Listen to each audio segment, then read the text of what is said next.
పువ్వునై నీ పూజ చేశాను, నీరునై నీ అడుగు పాదాలు కడిగాను.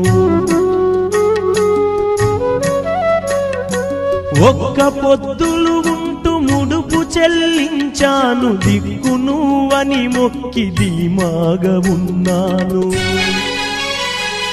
తొలుసూరు కొడుకని ఈశ్వరా నీ పేరు పెట్టుకుంటి శంకరా, తొలుసూరు కొడుకని ఈశ్వరా నీ పేరు పెట్టుకుంటి శంకరా.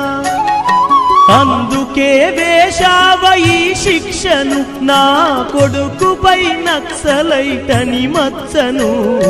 రాతి బొమ్మల్లోన కొలువైన శివుడా, రక్తబంధము విలువ నీకు తెలియదురా. నుదుటిరా